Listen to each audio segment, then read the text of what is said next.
Hello नमस्ते सबैजनालाई। Nepal share मार्केटको YouTube च्यानलमा सबैलाई हार्दिक स्वागत गर्न चाहन्छु। लामो समयदेखि लगानीकर्ताहरूले वेट गरिराखेको नेपाल राष्ट्र बैंकको पहिलो मौद्रिक नीतिको समीक्षाको रिपोर्ट आज मक्सिर 10 गते शुक्रबार आएको छ। नेपाल राष्ट्र बैंकले आज शुक्रबार चालु आर्थिक वर्षको पहिलो त्रैमासिक समीक्षा गरेको छ। चौतर्फी रूपमा दबाब झेलिरहेको केन्द्रीय बैंक भने यसपटक अलि बढी सजग भएको देखिएको छ। यसअघि बैठक बसेको केही समयपछि मात्र निर्णय सार्वजनिक गर्ने परम्परा थियो, जुन यसपटक राष्ट्र बैंकले उक्त परम्पराको बिट मारिदिएको छ। गभर्नरले यसपटक सञ्चालक समिति सदस्यहरूमाथि अविश्वास गरेको देखिएको छ। सञ्चालक समितिबाटै सूचना चुहिने खतरालाई मध्यनजर गर्दै उनले सूचना चुहिने अवसर समेत नदिई समीक्षा सार्वजनिक गरिदिए। चुहिएको सूचनाले गरिसकिएको निर्णयमा परिवर्तन गराउन सक्ने गरी दबाब सिर्जना हुने खतरा पनि उत्तिनै थियो, जुन समय नराखिँदा गभर्नरले पनि उक्त दबाब झेल्नु परेन। बैठक सकिन साथ पत्रकार सम्मेलन हुनलाई पहिलो समीक्षाको क्रममा देखिएको नयाँ आयाम मान्न सकिन्छ।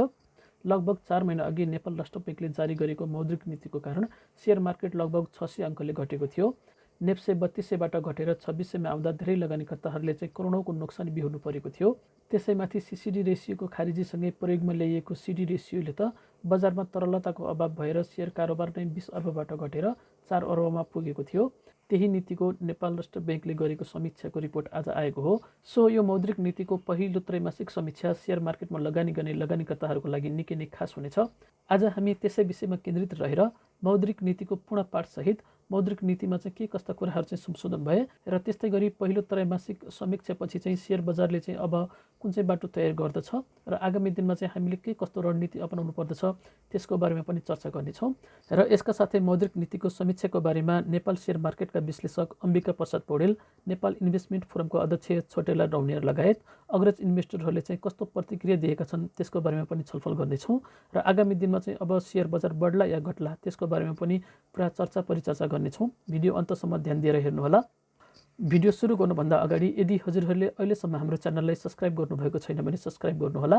साथै नजिकै रहेको बेल आइकनमा क्लिक गरेर अल नोटिफिकेसन अन गर्न नबिर्सनुहोला, जसले गर्दा हजुरहरूले सेयर मार्केट सम्बन्धी नयाँ नयाँ अपडेटहरू सबैभन्दा छिटो हेर्न पाउनुहुन्छ। मौद्रिक नीति सार्वजनिक भएदेखि नै सिसिडी रेसियोको खारिजीसँगै प्रयोगमा ल्याइएको सिडी रेसियो र सेयर बजारमा दिने ऋणमा लगाइएको 4/12को क्याप, यी दुई विषय सबैभन्दा बढी चर्चामा थिए। 3 महिनादेखि विरोध भइरहेका यी दुई नीतिमा अर्थ मन्त्रालय र अर्थमन्त्रीले पनि बढी नै चासो दिएका थिए। विरोध गर्नेहरूले शक्ति केन्द्रदेखि अर्थमन्त्रीसम्मलाई दबाब बढाउँदै आएका थिए। उनीहरूको चर्को दबावका कारण पहिलो समीक्षामा उक्त नीति पुनरावलोकन हुने बढी नै अपेक्षा गरिएको थियो। तर यी दुवै विषयमा केन्द्रीय बैंकले आफ्नो अडान कायम राखिदियो, जसले गर्दा बैंक र लगानीकर्ता दुवै स्तब्ध बनेका छन्। केन्द्रीय बैंकले सिसिडी रेसियो खारिज गरेर सिडी रेसियो लागू गर्दा त्यसले मुलुक र मुद्रा व्यवस्थापनमा कतिको सहयोग गरिरहेको छ भन्ने विषय भने अझै पनि अनुत्तरित नै छ, किनकि उक्त नीतिले गर्दा बैंकहरूको लगानी क्षमता घटेको छ भने अर्कोतर्फ ब्याज दर दोहोरो अङ्कमा उक्लिएको छ। आउने दिनमा थप ब्याज दर बढ्ने सम्भावनालाई पनि नकार्न सकिँदैन। लगानी क्षमता घटेकै कारण ब्याज दर आकासिँदै गएको हो भने आकासिँदै गएको ब्याज दरले मुद्रास्फीतिको चाप पार्दै लगेको छ। महँगी बढ्न थप टेवा पुर्याएको छ, जुन सर्वसाधारण र मुलुकको आर्थिक ग्रोथको लागि सहज स्थिति होइन। अर्कोतर्फ सेयर बजारमा लगाइएको क्यापले बजार प्रभावित हुँदै गएको छ। बजार प्रभावित हुँदा विप्रेषण प्रभावमा समेत त्यसले धक्का दिँदै आएको छ। घट्दै गएको बजारका कारण विदेशबाट सेयरका लागि आउने रकम पनि उतै नै रोकिन थालेको छ, जसले सोधान्तर घाटा बढ्दै गइरहेको छ। सेयर बजारमा लागेको क्यापलाई सामान्य रूपमा केन्द्रीय बैंकले लिएको भए पनि त्यसले पारेका सूक्ष्म प्रभावका विषयमा अझै पनि केन्द्रीय बैंकले पर्याप्त अध्ययन गरेको भने देखिएको छैन। सेयर बजारमा मात्रै पछिल्लो समय कति रकम विदेशबाट आउने गरेको छ भनेर उसले अझै अध्ययन गरेको छैन, जसले गर्दा पनि त्यसको बारेमा केन्द्रीय बैंक जानकार नभएको ठहरिन्छ। कोभिड पछि उक्सिँदै गएको अर्थतन्त्रमा राष्ट्र बैंकको योगदान के कति रह्यो, ब्याज दर नियन्त्रणमा बैंकको सफलता, मुद्रा व्यवस्थापनमा उसको दखल, मुद्रास्फीतिमा उसको सफलता, आन्तरिक वित्तीय स्थायित्वमा उसले खेलेको भूमिकासँगै बाहिर क्षेत्र व्यवस्थापनमा गभर्नर अधिकारीले लिएको नीतिको अङ्कगणितले नै उनी 4 वर्ष कार्यकालमा कति सफल हुन्छन् या हुँदैनन् भन्ने बारे वास्तविक मूल्याङ्कन हुनेछ। अब हामी नेपाल राष्ट्र बैंकले जारी गरेको पहिलो त्रैमासिक मौद्रिक नीतिको समीक्षाको केही विशेष मुद्दाहरूलाई यहाँ प्रस्तुत गर्दैछौँ। नेपाल राष्ट्र बैंकले जारी गरेको मौद्रिक नीतिको 9 व्यवस्थामा सबैभन्दा पहिलो व्यवस्था रहेको छ। मौद्रिक नीतिको उपयुक्त कार्यदिशा अनुरूप विद्यमान अनिवार्य नगद अनुपात, बैंक दर र वैधानिक तरलता अनुपात यथावत। असर: अनिवार्य नगद अनुपात 3%, बैंक दर 5% र वैधानिक तरलता अनुपात 8, 9 र 10% यथावत रहँदा तरलताको स्थितिमा कुनै असर नपर्ने। त्यस्तै गरेर राष्ट्र बैङ्कले चाहिँ दोस्रो के व्यवस्था गरेको छ भने बैङ्क तथा वित्तीय संस्थाहरूले कर्जा निक्षेप अनुपात 90 र गणना विधि यथावत 2079 साल असार मसान्तसम्ममा निर्धारित सीमाभित्र कायम गर्ने कार्ययोजना सञ्चालक समितिबाट स्वीकृति गराई यस बैङ्क समक्ष पेश गरी सोको कार्यान्वयन गर्नुपर्ने। बैङ्क तथा वित्तीय संस्थाहरूको कर्जा निक्षेप अनुपात 90.31% रहेको छ। यो भनेको चाहिँ सीमाभन्दा रु 15 अर्ब बढी छ। बैङ्कहरूले कर्जा दिन सक्ने स्थितिमा छैनन्। गणना विधि यथावत राखिएको कारण कर्जा दिन सक्ने छैन। निक्षेप वृद्धि दर 17.2% र कर्जा वृद्धि दर 31.7% रह्यो। सञ्चालक समितिबाटै पारित गराई हामी 90% तल राख्छौँ भनेर प्रतिबद्धता पेश गर्नुपर्ने हुँदा नियामक अझै कडा रूपमा प्रस्तुत। त्यस्तै तेस्रो व्यवस्था रहेको छ विदेशी विनिमय सञ्चितको विद्यमान स्थितिलाई दृष्टिगत गरी तोकिएका वस्तुहरूको आयात प्रतिपत्र खोल्दा अनिवार्य रूपमा नगद मार्जिन राख्नुपर्ने, विद्यमान सीमा पुनरावलोकन गरिने र आयातको भुक्तानी गर्दा थप कर्जा प्रवाह दुवैलाई नियन्त्रण गर्ने लक्ष्य लिएको देखिन्छ। महँगो अनि विलासिताका सामानहरू र सिधै भारततर्फ निर्यात हुने वस्तुहरूको सूचीसहित केही नियन्त्रण गर्ने अपेक्षा गरिएको छ। त्यस्तै चौथो व्यवस्था रहेको छ ड्राफ्ट टिटीको माध्यमबाट आयात गर्दा प्रदान गरिने रकमको अधिकतम सटही सुविधासम्म मात्र चाँदी आयात गर्नको लागि सटही सुविधा प्रदान गर्न सक्ने व्यवस्था गरिने। यसको असर चाहिँ सुन र चाँदीको आयात घट्ने देखिन्छ। त्यस्तै पाँचौँ व्यवस्था रहेको छ व्यावसायिक कृषि, उत्पादनमूलक उद्योग, पूर्वाधार निर्माण र पर्यटनसँग सम्बन्धित नेपाली फर्म तथा कम्पनीले विदेशबाट संस्थागत ऋण लिन चाहेमा वाणिज्य बैङ्कहरूले चाहिँ बैङ्क ग्यारेन्टी जारी गर्न सक्ने व्यवस्था मिलाइने। यसको असर चाहिँ विदेशी ऋण र लगानी परिवर्तन हुने। बैङ्कहरूले बैङ्क ग्यारेन्टी दिन सकिने अवस्था हुँदा वैदेशिक सम्बन्ध राम्रो भएका कम्पनीहरूले सिधै ऋण लिन सक्ने हुँदा उनीहरूमा माग केही वैदेशिक ऋणबाट पुरा भएमा नेपालमा कर्जाको चाप अलिक कम हुन सक्ने, तर त्यसले चाहिँ तत्कालै ठुलो असर हुने देखिँदैन। त्यस्तै राष्ट्र बैङ्कले जारी गरेको छैटौँ व्यवस्था रहेको छ विदेशी मुद्रामा लिने ऋणको ब्याज दर तथा शुल्क लगायतका विद्यमान व्यवस्थामा पुनरावलोकन गरिने। अब यसको असर कस्तो पर्दछ भने विदेशी ऋण र लगानीका शर्तहरू अझ सहज हुने र थप वैदेशिक ऋण प्राप्त हुने देखिन्छ। त्यस्तै सातौँ व्यवस्था रहेको छ गैर आवासीय नेपालीहरू तथा गैर आवासीय नेपालीहरू संलग्न विदेशी संस्थाहरूबाट विदेशी मुद्रामा निक्षेप सङ्कलन गर्न सकिने व्यवस्थालाई सरलीकरण गरिने बताएको छ। यसको असर कस्तो हुन्छ भने गैर आवासीय नेपालीहरू तथा गैर आवासीय नेपालीहरू संलग्न विदेशी संस्थाहरूबाट विदेशी मुद्रामा निक्षेप लिने शर्तहरू अझ सहज हुने र थप वैदेशिक निक्षेप प्राप्त हुने देखिन्छ।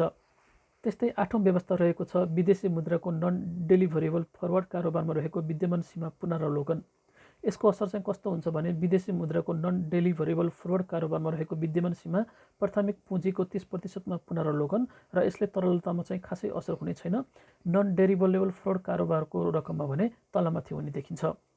त्यस्तै गरेर नवौँ व्यवस्था रहेको छ डिएपी र डिडिएको विद्यमान सीमा पुनरावलोकन गरिनेछ। यसको असर कस्तो हुन्छ भने विद्यमान सीमा अमेरिकन डलर 1 लाख पुनरावलोकन गरिन्छ। आयात नियन्त्रण गर्ने लक्ष्य लिएको देखिन्छ। यसबाट विदेशी मुद्राको खर्च केही कम हुन जानेछ। यसरी समग्रमा चाहिँ के भन्न सकिन्छ भने मौद्रिक नीतिले चाहिँ आयातलाई नियन्त्रण गर्ने र वैदेशिक ऋण तथा निक्षेप परिवर्तनको चाहिँ नीति लिएको छ। यसबाहेक अन्य कुराहरू चाहिँ यथावत नै रहेका छन्। यसरी लगानीकर्ता र बैङ्करलाई स्तब्ध पार्दै नेपाल राष्ट्र बैङ्कले मौद्रिक नीतिको पहिलो समीक्षा गरेपछि सेयर बजारका लगानीकर्ताले चाहिँ राज्यको नीति अनुसार आफ्नो कार्यनीति बनाउनु पर्ने प्रतिक्रिया दिएका छन्।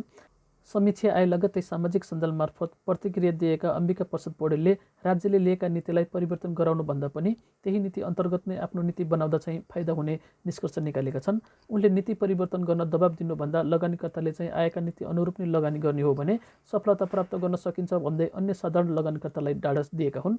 उनले दिएको ढाडसमा चाहिँ धेरै लगानीकर्ताहरूले प्रतिक्रिया दिएका छन्, जसमा नीति परिवर्तन नै हुन्छ भन्नेमा चाहिँ यसअघि कोही पनि विश्वस्त नरहेको प्रतिक्रिया एमलाल भट्टराईले लेखेका छन्।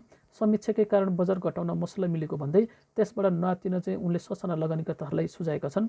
आइतबार 4 बजारको काण्डमा खेलेर बजार घटाउनको लागि राम्रै मसला त मिल्यो, तर बजारमा परिपक्व लगानीकर्ताहरू सम्हालिएर कारोबार गर्नेछन्, किनकि तरलता सङ्कटको यो विषम परिस्थितिमा 4-12 सीमा पुनरावलोकन हुन्छ भन्ने कुरामा परिपक्व लगानीकर्ताहरू विश्वस्त थिएनन्। त्यसैले साह्रै निराश नबनौ, भट्टराईले लेखेका छन्।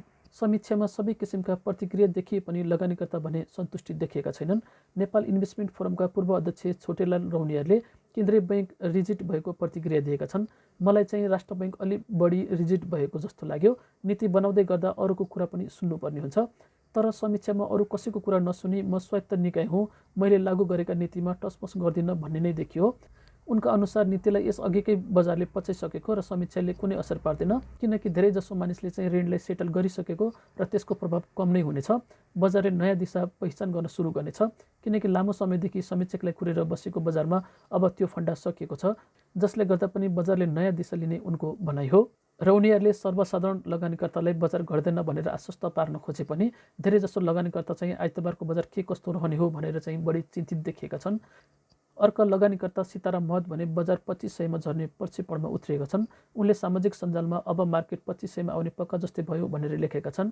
धेरैजसो लगानीकर्ता राष्ट्र बैङ्कको समीक्षामा चिन्तित देखिए पनि केही लगानीकर्ता भने परिवर्तन नभएको विषयलाई लिएर हर्षित नै देखिएका छन्। राजु मानन्दर लेख्छन्, लोन लिएर लगानी गर्ने सो घोषित स्मार्ट भनाउँदाको लागि भन्दा आफ्नै सो पुँजीबाट लगानी गर्नेहरूले चलायमान भएमा दिगो र सबल हुन्छ।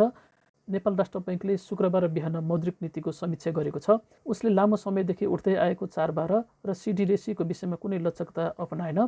उसले सेयर बजारमा यसअघि लगाइएको 1 बैङ्कबाट 4 करोड र बढीमा 3 बैङ्कहरूबाट गरेर जम्मा 12 करोड सेयर ऋण लिन पाउने व्यवस्थालाई यथावत राखेको छ। उता बैङ्कहरूले माग गर्दै आएको सिडी रेसियोलाई पनि यथावतै राखिदिएको छ। अहिले बढेको सिडी रेसियोलाई नजरअन्दाज गरे पनि आउने दिनमा कायम गर्नुपर्ने 90% सीमालाई पनि कुनै परिवर्तन गरेन।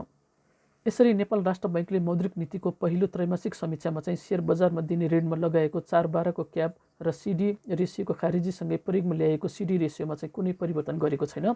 मैले यसको पूर्ण पाठको लिङ्क पनि डिस्क्रिप्सन बक्समा राखिदिएको छु। यदि हजुरहरूले चाहिँ डिटेल्समा पढ्न चाहनुहुन्छ भने त्यो लिङ्कमा गएर पढ्न सक्नुहुन्छ। मैले समरीको रूपमा चाहिँ हजुरहरूलाई चाहिँ सेयर मार्केटका लगानीकर्ताहरूले चाहिँ यस मौद्रिक नीतिको बारेमा चाहिँ बुझ्नै पर्ने कुरालाई चाहिँ समरीको रूपमा चाहिँ हजुरहरूलाई बताएको छु। आगामी दिनमा चाहिँ अब हजुरहरूले चाहिँ मौद्रिक नीति अनुसार आफ्नो रणनीति बनाउन आवश्यक हुन्छ। यदि समय आफू अनुसार चलेन भने समय अनुसार आफू चल्न सिक्नुपर्छ। आजको भिडियोमा यति नै भन्न चाहन्छु। आगामी भिडियो अब चाहिँ मौद्रिक नीतिको समीक्षापछि चाहिँ सेयर लगानीकर्ताहरूले चाहिँ कस्तो रणनीति बनाउँदाखेरि चाहिँ हामीले चाहिँ बढी फाइदा लिन सकिन्छ त्यसको बारेमा चाहिँ डिटेल्समा भिडियो लिएर आउनेछु। यदि हजुरहरू पनि यस्ता किसिमका भिडियोमा इन्ट्रेस्टेड हुनुहुन्छ भने हाम्रो च्यानललाई सब्स्क्राइब गरेर अप टु डेट रहन सक्नुहुन्छ। अहिलेसम्म भिडियो हेरेर साथ दिनुभयो सबैलाई धेरै धेरै धन्यवाद।